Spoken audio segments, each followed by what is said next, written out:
Hey guys, so I'm going to be talking about 3 debut novels of 2019 that I enjoyed. They're all different genres and they're all memorable, and I did a review for all of them actually. So I'm going to link those, but these are the ones that I feel like can, I really enjoy the storyline for the messages, and also how clever the authors were in the storyline. And the first one is a family drama, and it's called The Most Fun We Ever Had by Claire Lombardo. And in this story you have all these sisters, and they all have these complicated life, but they also have these expectation of what life is, because of their parent.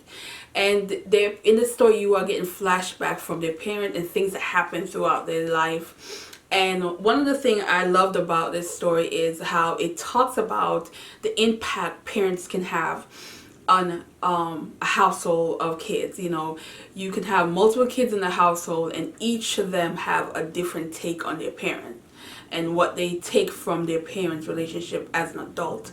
And you get that from this story. And the sisters are all, you have a sister that's, sort of running away. One that wants to live the cookie life, and, and there's other sisters that are completely different as well. But there's one particular sister I really liked, and this sister is the one who is the rebel in a lot of ways. She's that sister that would chastise you while helping you, that kind of sister. But she's there. Is her delivery sometimes can be taken the wrong way. But I really liked her character, and you get to really learn why she's the way she is, and all these secrets that she held on to, or that she is her sister's keeper in a lot of ways, and it impacts her. But the sweet stories of her parents is interesting. And they talk about postpartum in here, and how it can impact the kids, and especially the older kids who sees it, and how that can transfer to them as an adult and dealing with that as well. But there's so many things in this that I thought that was important, and really touch on parenting and family and healing, and kind of like this generational curse that sometimes no one stops until something tragic happens.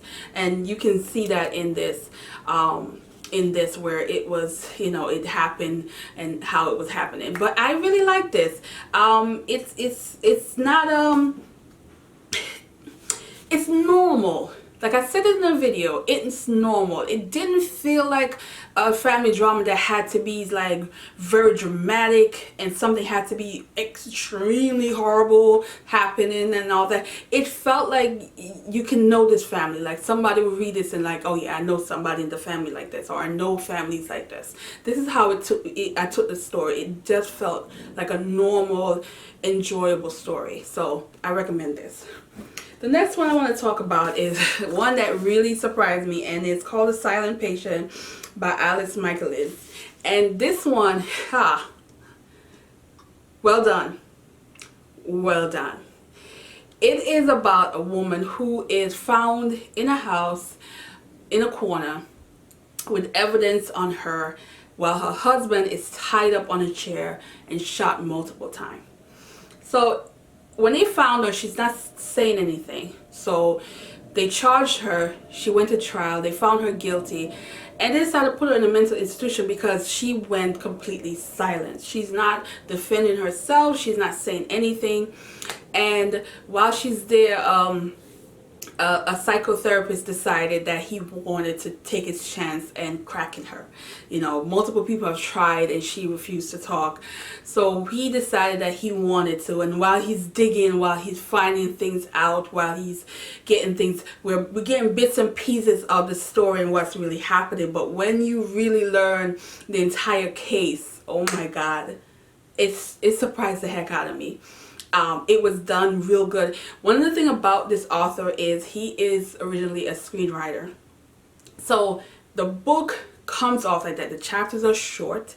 he doesn't like dwell too long on anything. So it's very fast paced. It's like each page you're learning something, you're getting bits and pieces of clues, and as you get everything, you can see things out how it happened without like this long dragged out explanation for everything. And you definitely can see that he is a screenwriter, how he writes this book.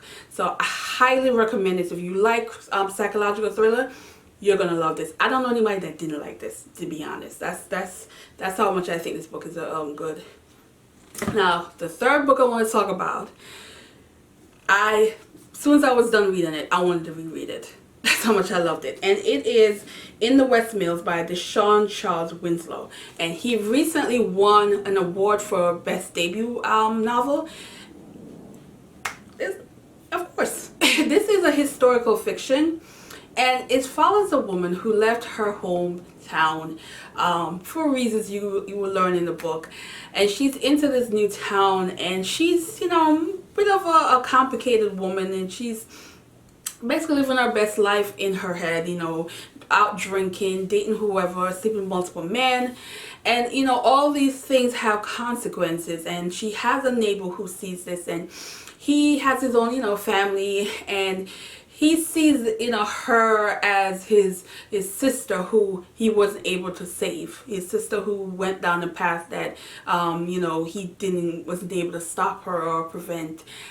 So he kind of looked at her as somebody to save. And in the midst of he's doing that, he's not thinking about his own household and keeping his family okay. But it's like a friendship and that I liked, but he also enabler in a lot of ways. This story has a lot of small town secrets. You know, the small town secrets where you're related to somebody across the street but you don't know, but somebody in the town knows, that kind of deal.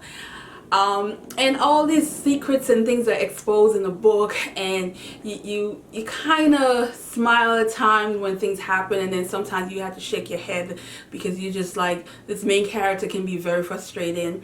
But also the male character, because you just wonder, like, what man in their right mind is constantly trying to save somebody who's not trying to save themselves, that kind of deal.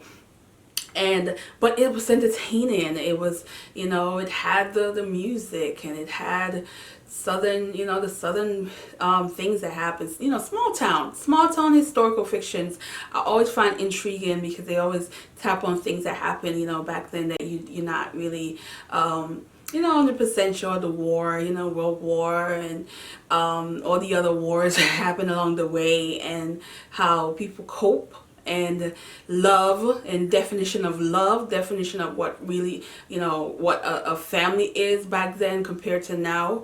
But it was so good. It was good. I really liked this one.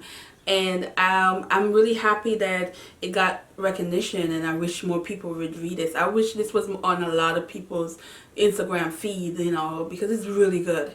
So yeah, guys, these are the three that really caught my eyes this year that I really enjoy and I will read again. And I love the messages, and that's me when it comes to some of these stories, like, you know, especially the family stories. You want stories that's gonna entertain but also have that message that's gonna make you feel good or make you think, and that's what a lot of this did. So thanks for watching, guys. I am, you know,